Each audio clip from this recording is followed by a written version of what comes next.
And we're live, and we're live, we're live, we're live, and we're live, and we're live, and we're live, and we're live, and we're live, and we're live, and we're live, and we're live, and we're live, and we're live.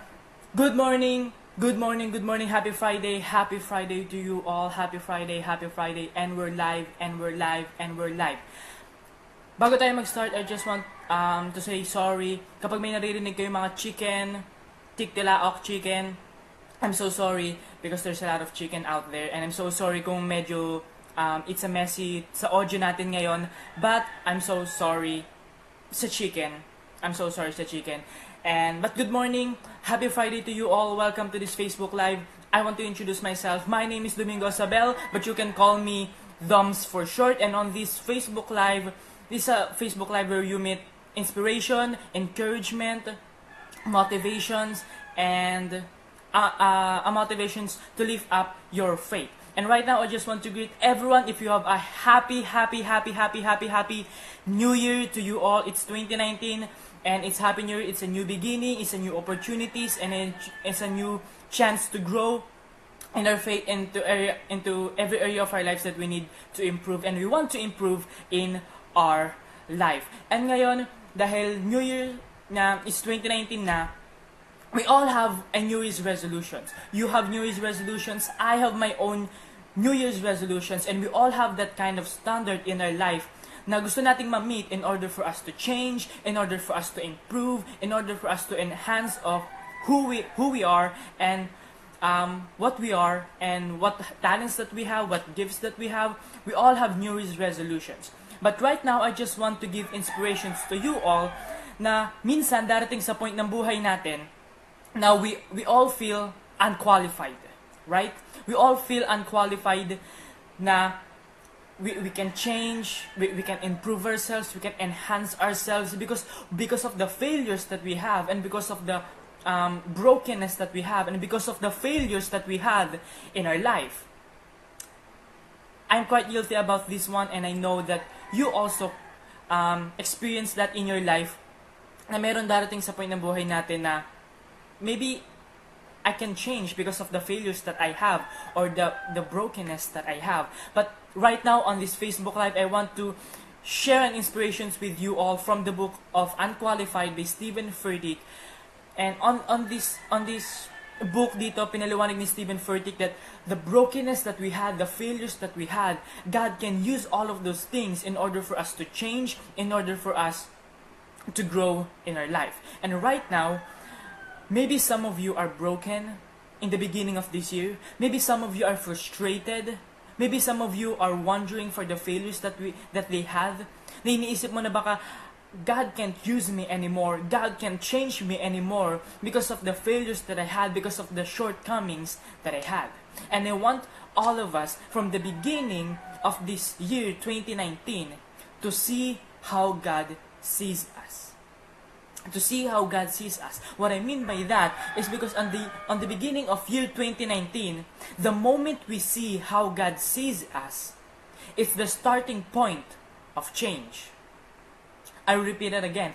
The moment we see how God sees us, it's the starting point of change. Despite of the failures that we had, despite of the brokenness that we had, despite of the shortcomings that we had, whatever it is, you name it, the moment we see how God sees us, it's the starting point of change. Darating sa point ng buhay mo, o dumating sa point ng buhay mo, at darating sa point ng buhay natin, na isipin natin na we will decide on our own na hindi tayo kayang baguhin ni Lord, na hindi tayo kayang gamitin ni Lord because of the failures, because of the temptation, because of the addictions that we had.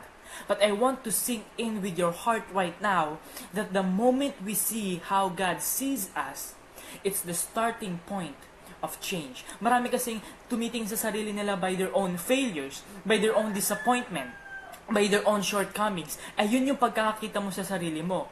But I just want to ask you how God sees you despite of your failures. How God sees you despite of your brokenness. How God sees you despite of your frustration and of your shortcomings. And the moment you see how God sees, the moment you see how the way God sees you, it's the starting point of change. It's the starting point of change. And I want to share with you all the verse in 1 Corinthians chapter 1 verse 27, which it says, God chose the foolish in the world to shame the wise.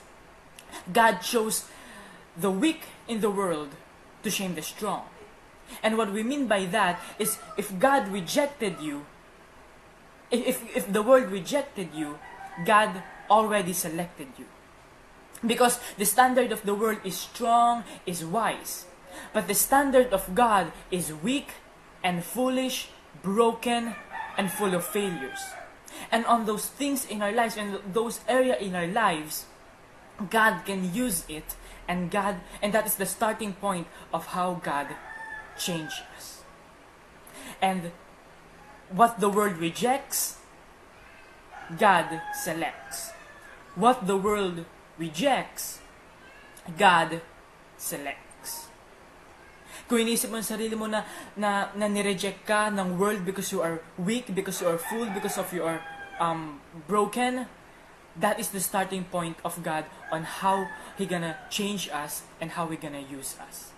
Feeling broken, you are chosen. Feeling foolish, you are chosen. Feeling weak, you are chosen. You are chosen despite of your failures. You are chosen despite of your disappointment. You are chosen despite of your frustration. You are chosen despite of your brokenness. And if the world rejects you, God selects you. If the world rejects you, God selects you. And on this Facebook Live, I just want to give you encouragement that whether your family, your loved one, or your friends rejected you, God already chose you. In a company, if your boss rejected you, God chose you. And the moment we see how God sees us despite of our failures and brokenness, that is the starting point of change. That is the starting point of change. You are feeling unqualified or disqualified because of your failures, because of your brokenness. I want you to know that those people who are broken, that those people that full of failures, full of disappointment and frustration about themselves, that is the standard of God of how we're gonna use us and change us. Wag ka ma-discourage kapag may failures ka sa buhay mo. Wag ka ma-discourage kapag may mga shortcomings ka sa buhay mo, because that is a sign that God can use you. That is a sign that God wants to work with you. And God chose you despite of the negative things you think about yourself. Kaya ngayon, in the beginning of 2019, from the month of January, let's encourage ourselves that not just because we have failures doesn't mean God can't work us. If the world rejected me because of my disappointment and frustration, God already selected you. What the world rejects, God selects. What the world rejects, God selects. And the moment we see how God sees us, despite of our failures, brokenness, shortcomings, is the starting point of change.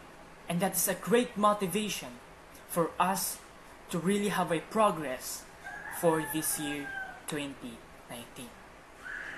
And that's I have for you today. Maybe it's a little short encouragement for you all, but I hope it speaks to you. I hope it encourages you and lift up your faith. If this inspiration speak to your heart, I invite everyone to share it with you all. I want to invite to share it to others na kilala mo na medyo feeling or wondering of their failures and disappointment that they have.